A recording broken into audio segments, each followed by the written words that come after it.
Okay, why Mexicans worship Coca-Cola? A haunting story. You gave me this, didn't you?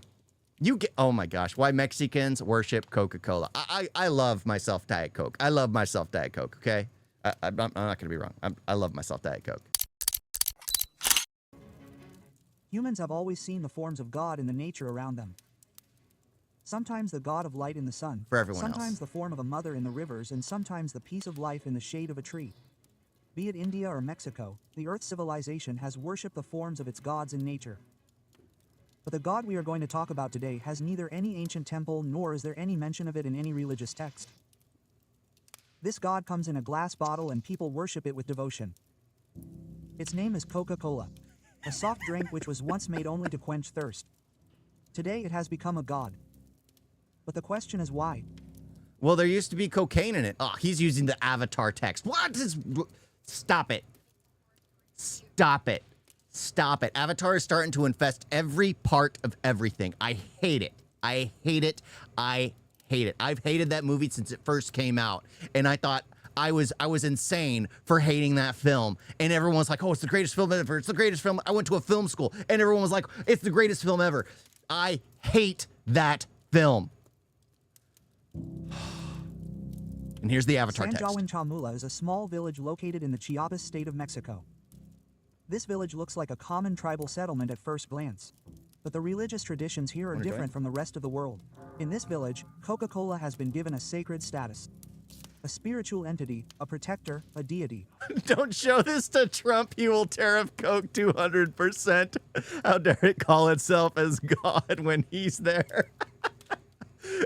Absolutely. Absolutely. Let's tariff Coca-Cola. Let's tariff Coca-Cola. I'm already in the US. I should be able to buy it for the same. But let's tariff Coca-Cola. Coke bottles are offered in the temple. The fizzy sound that comes out on opening every bottle is called the scream of the soul by the people here. They believe that this sound drives out evils. When someone burps loudly after drinking Coca, it is considered a sacred act. It is as if something has been cleansed from within. This tradition was not started by a single person. It gradually developed socially and psychologically. Okay, hang on. This is a Coca-Cola worship in Mexico. Let's see. In San Juan Camula, whatever, Mexico, indigenous whatever communities incorporate Coca-Cola in traditional religious rituals and healing practices, often referring to it as holy water or a sacred drink. It is used in ceremonies to purge evil spirits through burping. Oh, I was thinking he was making a goof. I'm not gonna lie. I thought this was a spoof. I'm like, there's no way this is real. There's no way this is real. People are so idiotic. People are so idiotic. You could say that with any culture. There's always those people who always do something that just stands out of nowhere and comes out of nowhere. It's what the heck? Family root? No. I love my Coke, okay? I love my Coke. But when I'm burping, I'm not chasing off evil spirits, okay? I am not. Or else my wife would flee from me. She haunts my every moment. Every moment. I love you. But yeah, it's hilarious. It's hilarious. The fact that this is real. The fact that this is real. Of course, it's a small community. It's being blown out of proportion. This is kind of like what Tyler Olivia did, where he used the word India and didn't preference the fact that it's a small, really community. He did mention the community, but the whole thing is why Mexicans worship Coca-Cola when it's like a small little rural community. But yeah, I mean, still, it's why? Everything culture and religious is stupid, bro. Yeah, absolutely. Throwing rocks at someone for not covering their hair is just ridiculous. Coca-Cola came to the village not just as a drink. It entered people's lives as an option, a hope. When the world was changing and old traditions were losing their existence, Coca-Cola emerged as a new god. AI. Colonial history. Chiapas is a tribal land. Well, if you think about it, I mean, cocaine was the original ingredient in Coca-Cola, which is why it was called Coca-Cola for so many years. If it was introduced into the village originally when it was cocaine, because it was a medicine substitute, they were trying to sell it as a medicine. Really, that is the origin of Coca-Cola. It was trying to be a medicine until finally it really was addicting, obviously, and people just wanted it as a soft drink. Yeah, I love like the documentaries on like how we got to now, or the like how companies developed, or how things. But yeah, it was a medicine. And if it was introduced to the community as a medicine, they would start introducing it as part of their practice. Even when the ingredients changed, they probably didn't know. And they just continued doing it for generations. The people here staying connected to religion and culture even after the Spanish invasion is an example. The people here live a new hybrid religion by mixing Catholicism with their indigenous customs. This unique combination of Santeria and shamanism is their own. These people were connected to nature. They saw God in every tree and mother in every river. I need to go to When the McDonald's Spanish again. people came, they tried to convert the beliefs here into Christianity. But the people of Chamula kept their faith alive, but in a new form. They adopted Catholic icons but with their shamanic rituals. But gradually, when the modern world reached them, new gods also came. Coca-Cola was born in 1886 in Atlanta, USA. Dr. John Palmton created it as a medical tonic. See, I know things. I actually know things. Isn't it surprising? I actually know things. Not a lot of things, but I know things. Treat pain and digestion. Initially, it contained cocaine, which was later removed. Did I lie? Did I lie? I always love it when I'm doing something, I say something, it's like, oh, here it is. Here it is. Both coca leaves and cola nuts were stimulants. The medicine which people used to take earlier for health gradually became a pleasure drink due to taste and price. By the 20th century, Coca-Cola became the world's largest soft drink. After 1940, Coca-Cola started spreading its network in every continent. It positioned itself not just as a beverage but as a lifestyle. Every happy moment was associated with cola. Slogans like "Open Happiness" became popular around the world. Coke. People are even addicted to the sound of it first opening, the pop. People are addicted to that sound. Even like putting like hearing the bubbles. There's something about it that it just sounds soothing. It conditions people. Like for me, I like so my mother, yeah, Coke sucks. Hey, how dare you? How dare you? How dare you? But yeah, it's just, it sucks. It sucks in India. Well, the sugars are different. Yeah, the sugars are different in India. The sugars are different in Mexico. The sugars are different in the U.S. It really just depends. Some places use real sugar. Some places use substitute sugar. Some places use syrup. Yeah, it changes depending on where it is. Really just depending on where it is. But yeah, it's just, oh, I love it. I love it. I love Coke. I love Coke. Water is the best. How dare you? How dare you? I'm embracing my Greta Thunberg. How dare you? You like, you mean out of the toilet? Idiocracy. Water? You mean like out of the toilet? Brundo, it's got what plants crave. Was earlier an imported commodity in San Juan Chamula. But Coca-Cola built a bottling plant in San Cristobal de las Casas in 1994.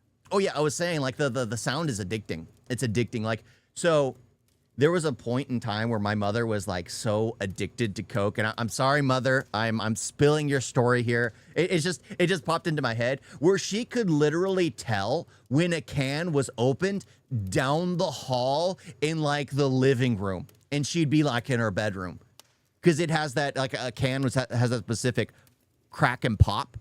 She could tell immediately. So it's funny because during the night when I lived and I would steal sodas from my parents, I'd always drink two. I'd always drink two.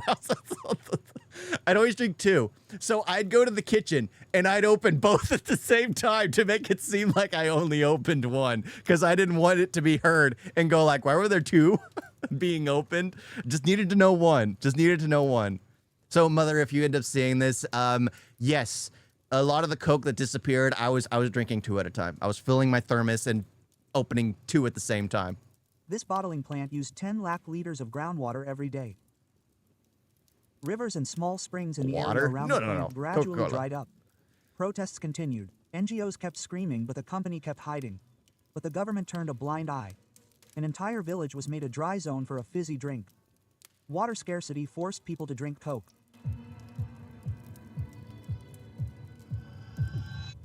Tap water was contaminated. Bottled water was expensive, but Coca-Cola. See? See? Water is bad for you. Coke is good. If you learn anything from this, water is bad for you. It's contaminated. Coke is good. Coca-Cola cold drink was cheap and available everywhere. When a basic human right like water is not available, then whatever is available becomes a god. There was also a psychological factor behind this practice.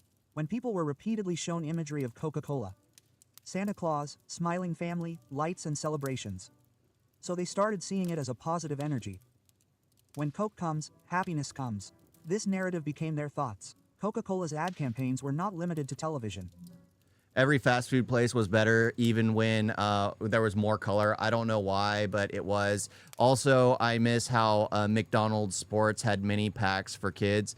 I guess. But I think a lot of that, they were getting too many lawsuits from the West.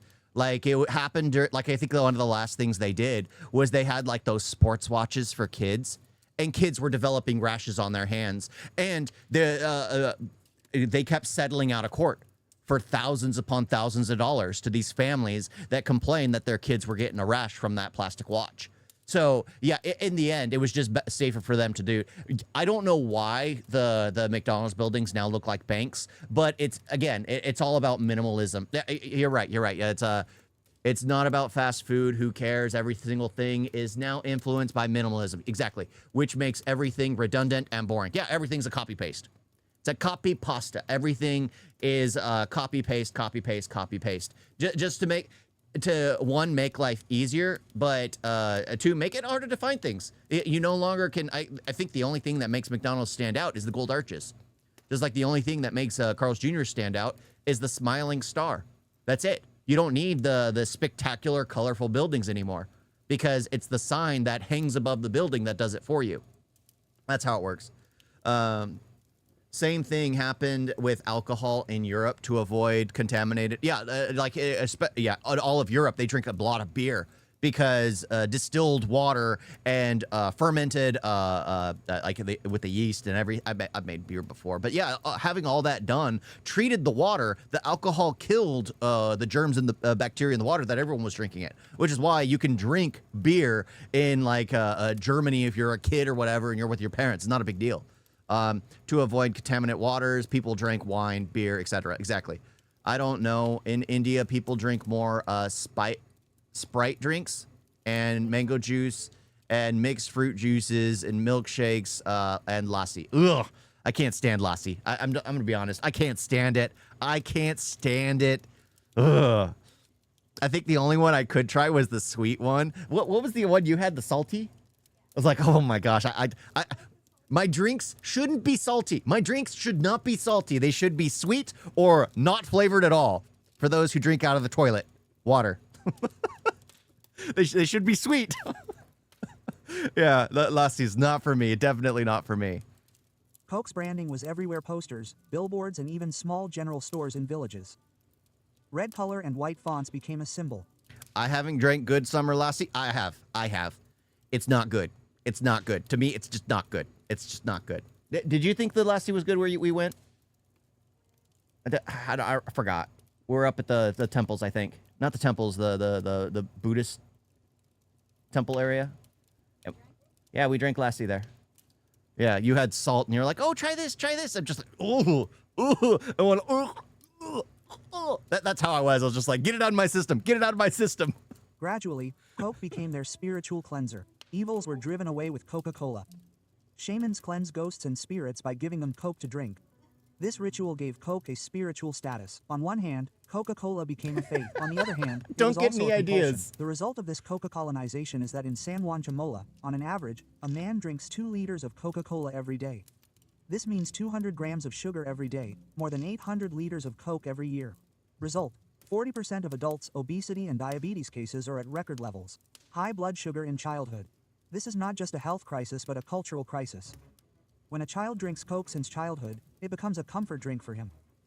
By the time he grows up, his body has become a part of this sweet poison. Doctors are getting more and more How dare you call it a poison? How dare you? patients. But people are unable to give up Coca-Cola because it is not just a drink, it has become a god. Coca-Cola is offered even in death rituals. A bottle of Coke is kept on the grave, as if the god does not leave you even after death. People say, Well, you can't say that that's due to God. A lot of people will leave alcohol next to like the body of, or next to the grave of a loved one, a full bottle of alcohol. If it was someone they drank with, someone they spent time with growing up, it's just like, here. It's very common. Just like the pour one out or you leave a bottle there. It happens all the time. It happens all the time. So you can't say they're leaving God there. You can just say that they're sharing a bottle with them. that when we do not drink Coke, something feels incomplete. Earlier, the people of Sanjan Chamula lived Salty Lassie should not be the national drink of India. No one would ever go there. No one would ever go to India if Salty Lassie was the drink. If Lassie was the drink in general. Now, if Coca-Cola was the national drink, a lot of people would show up. Maybe people you wouldn't want in India, but a lot of people would show up. with their language, their god, their song. Now Coca has become a sacred word in their language. Coca. Children see Coca-Cola not just as a drink but as a cultural identity. Coke has taken away their thirst from them. Coca-Cola has entered their songs, their folk tales. Today, there is Coke in their new worship but no water. Coke is mentioned in folk poems. A brand has They're ahead of the curb in idiocracy. They are ahead of the curb. now become a folklore. This story is not just about a tribal village in Mexico. This is the story of every society that is losing its faith, its land and its rightful resources in the name of globalization. This is an example of how a corporate product changes the social structure when it is linked with an emotional and spiritual narrative. Where people made Coca-Cola a god, the real god, nature, was forgotten. When a fizzy drink becomes your religion, when your faith is confined to a bottle, where is the poison?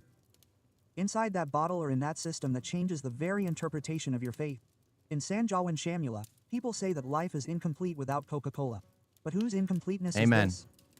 Of those who do not have clean water or ours who are silent even after seeing everything. Coca-Cola is no longer a brand. It has become a custom and a religion and a warning.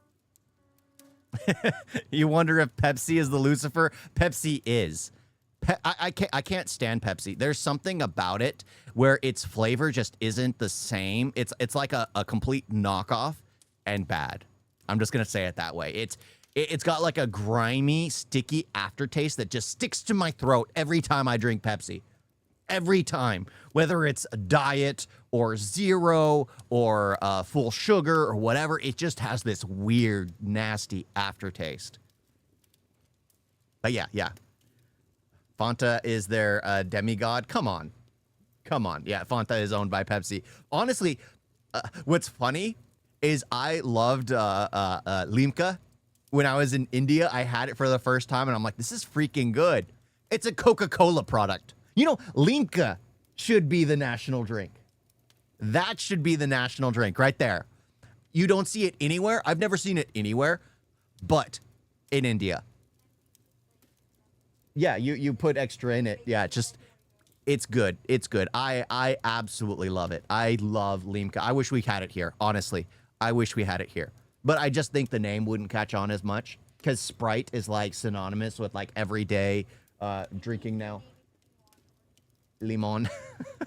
Yeah, Spanish enough for most people to be like, oh, I know what this is. Oh my gosh. It was an Indian product, but Coke bought it. Yeah, of course. It was doing good in India, and they bought it up. They own the packaging camp and everything for that. Fanta was India's favorite. I love Fanta, but Sunscript is my favorite. Is my fave. Sunkissed? Oh, Sunkissed. Pepsi has a soft medicine and slight spice to it. A slight spice. I don't know. It just has a bad aftertaste. Absolutely. You guys got a video?